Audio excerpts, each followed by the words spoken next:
Je pense qu'on est tous profondément bouleversés. On parle quand même de 2 nourrissons qui ont perdu la vie à Jérusalem, comme vous l'avez cité, et plus de 50 enfants qui ont été hospitalisés. Une enquête est en cours. Je pense que rien ne justifie qu'un enfant ne rentre pas vivant de sa crèche. Rien. Nous sommes en ligne avec le député Chasse Yossi Tayeb. Yossi, Shalom Boker Tov. Shalom Boker Tov. Merci d'être avec nous ce matin. Nous vous avons bien entendu sollicité après le drame qui s'est produit hier dans le quartier de Romema à Jérusalem, la mort de ces 2 nourrissons de bébés de 3 et 4 mois qui ont péri. Apparemment, on ne sait pas exactement encore les circonstances exactes de ce drame, mais apparemment de déshydratation ou d'empoisonnement au monoxyde de carbone. La police enquête sur les circonstances exactes de ce qui s'est produit dans cette crèche illégale. Et alors, on rappelle bien entendu que vous avez été pendant plusieurs années, dans le mandat actuel de la Knesset, président de la commission de l'éducation de la Knesset. Et avec vous, je voudrais qu'on essaye de mieux comprendre comment ce drame a-t-il pu se produire. Je suppose que d'abord, vous allez nous faire évoquer votre émotion face à ce drame, bien entendu. Oui, il est clair, Daniel. Je veux d'abord dire une chose très claire. Je pense qu'on est tous profondément bouleversés. On parle quand même de 2 nourrissons qui ont perdu la vie à Jérusalem, comme vous l'avez cité, et plus de 50 enfants qui ont été hospitalisés. Comme vous l'avez cité, bien entendu, une enquête est en cours. Je trouve, je dirais, profondément choqué de devoir m'exprimer dans un contexte pareil. Je pense que rien ne justifie qu'un enfant ne rentre pas vivant de sa crèche. Rien.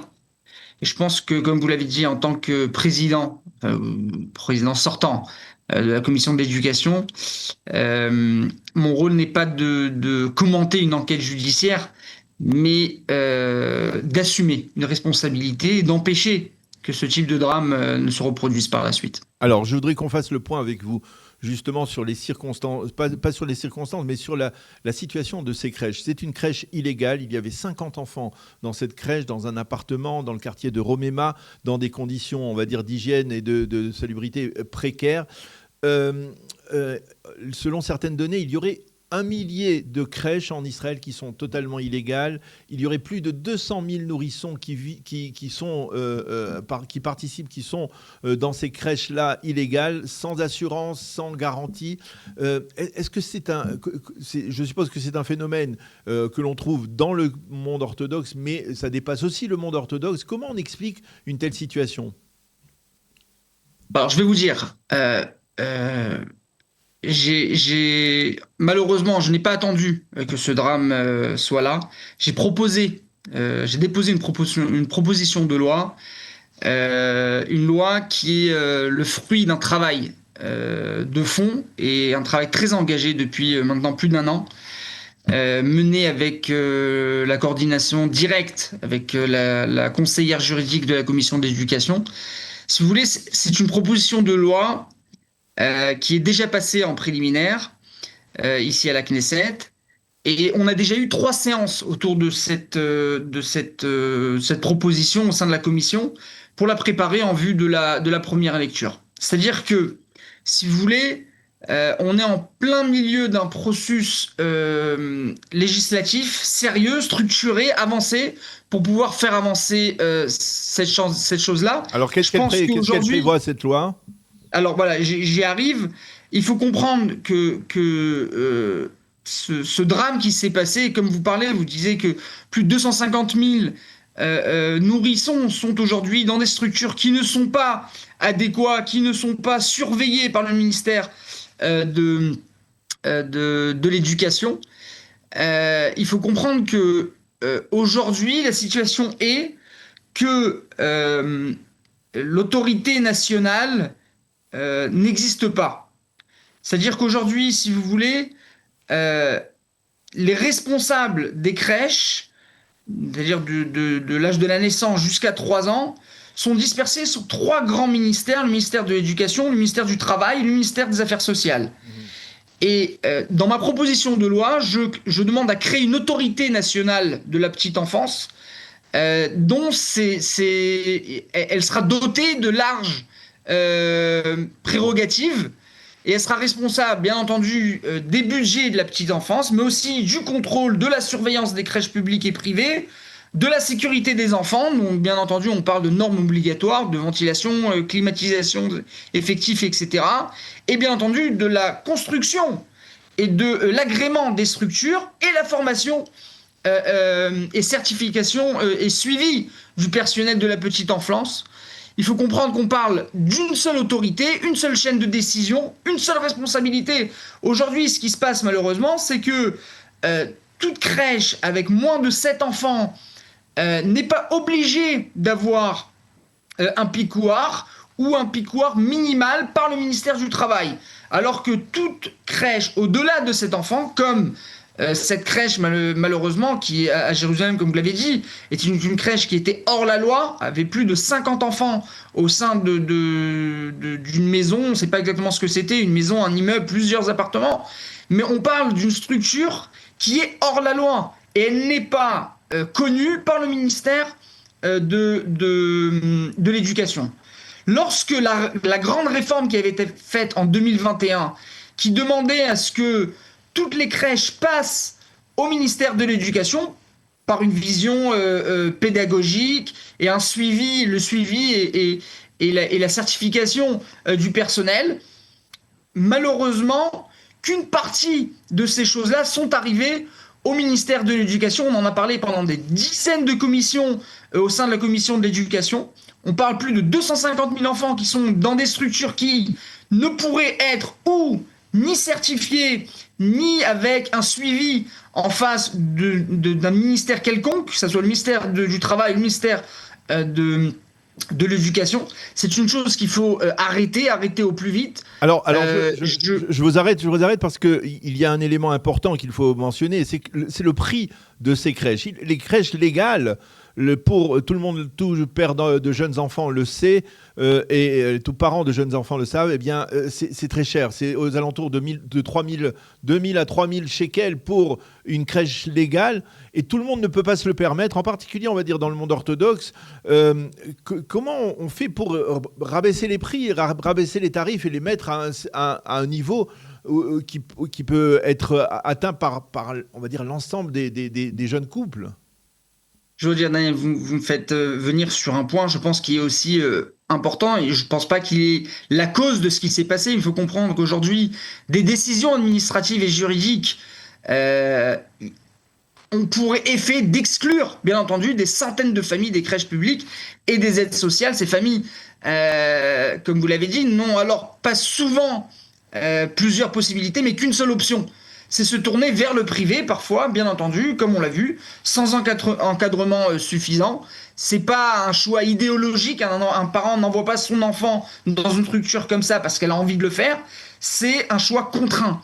Et ce drame, malheureusement, est aussi une conséquence indirecte de ces décisions-là.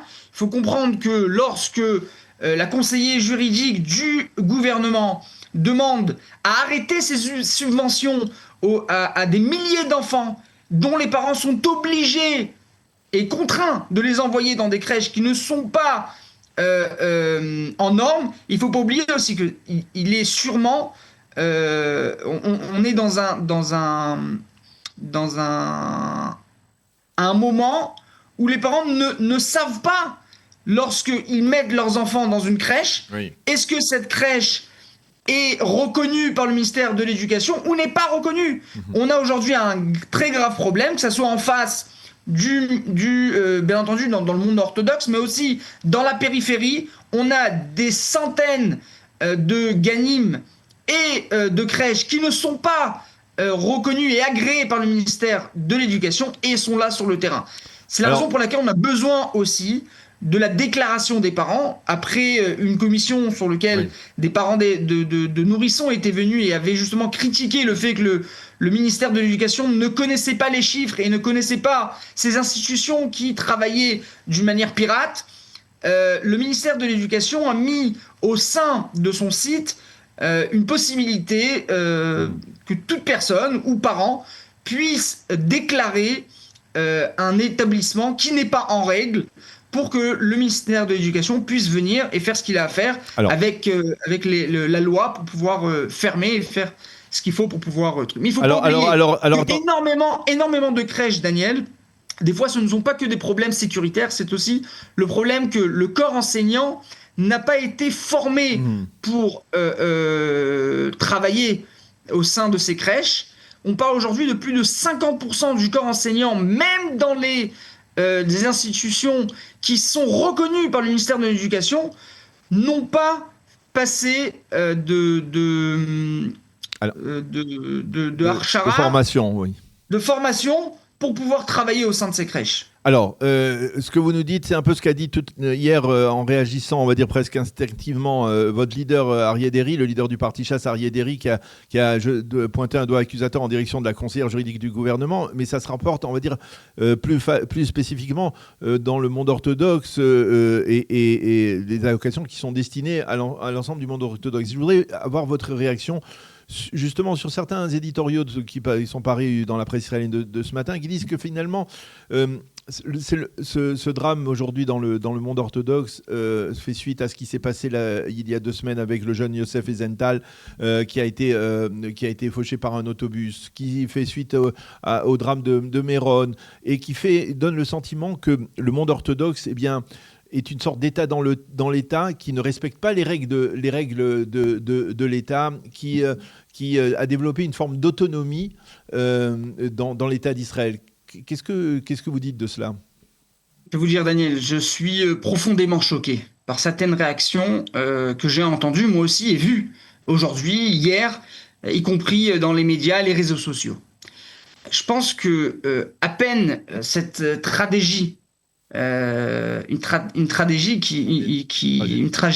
qui était connue et malheureusement certains se permettent déjà de stigmatiser le public orthodoxe. À mes yeux, c'est inacceptable. Je vais vous dire, Daniel, je veux poser une question simple.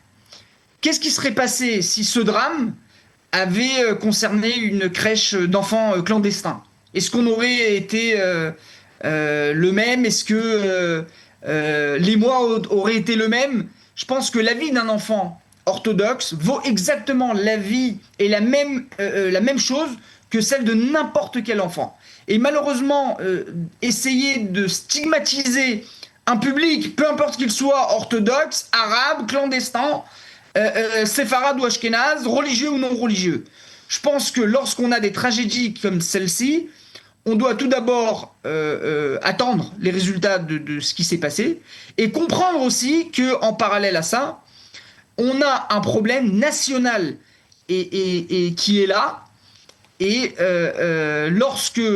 tant que la loi ne sera pas rectifiée et on n'aura pas vu une vraie rectification au sein du ministère de l'Éducation, on ne pourra pas éviter malheureusement le prochain drame.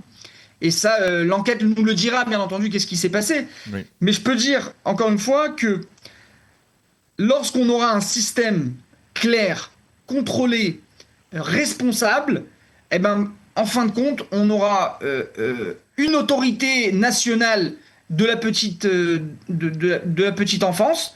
Ça fera réduire d'une manière considérable les risques que nos enfants puissent être touchés et ne puissent malheureusement pas, comme le cas d'hier, revenir chez eux à la maison. Alors, il nous reste vraiment 2 minutes, pas plus. Je voudrais aborder aussi, puisque on voit que vous êtes à la Knesset et que la Knesset va débattre aujourd'hui encore de la loi Bismuth. Je voudrais savoir, vous pensez que cette loi va être votée en seconde et troisième lecture avant le budget de l'État et que, d'une certaine manière, la coalition restera stable ? Ou alors, vous avez le sentiment que la coalition ne pourra pas trouver une majorité pour voter cette loi et que l'on se dirigera de manière irréversible vers des élections ? Je vais vous dire, je pense que cette loi passera. Je pense qu'un vote en première lecture ne fait pas tomber un gouvernement, et le non-vote de la première lecture, oui, peut faire tomber le gouvernement. Je pense qu'on a des responsabilités sur les épaules. Israël est en période de guerre, et je pense que le leader du parti l'a toujours dit. tout au long de ces 3 dernières années, lorsque il y a eu des pressions, même au sein du parti, de démissionner, de quitter le gouvernement, de quitter la coalition, de faire tomber le gouvernement, de repartir en élection. Je pense qu'Israël a besoin encore un peu de temps pour pouvoir régler les problèmes sécuritaires et pouvoir sortir en élection le plus tard possible. Euh, à mon humble avis, hein, Daniel, je pense que on votera pour le budget en première lecture. En parallèle, la loi sera votée au sein de la commission de Boas-Bismuth et on aura donc 60 jours pour, à partir de lundi prochain, pour pouvoir travailler ce budget C'est ça. qui devrait être voté avant le 31 mars. C'est ça, il faut expliquer à nos auditeurs que en première lecture, la loi sur le budget doit être votée 2 mois avant la date limite, c'est-à-dire 2 mois avant le 31 mars, donc ça nous donne encore une petite semaine. Merci beaucoup. Qui nous amène à un vote au budget à la veille de Pessah. Voilà, la veille de Pessar. Merci beaucoup, Yossi Tayeb, d'avoir accepté de répondre à nos questions, en particulier donc sur cette tragédie dans le quartier de Roméma, dans cette crèche illégale. Merci de nous avoir expliqué la problématique effectivement de ce dossier. Bonne journée, bonne continuation, à bientôt, Yossi. Merci à vous, à tous vos auditeurs.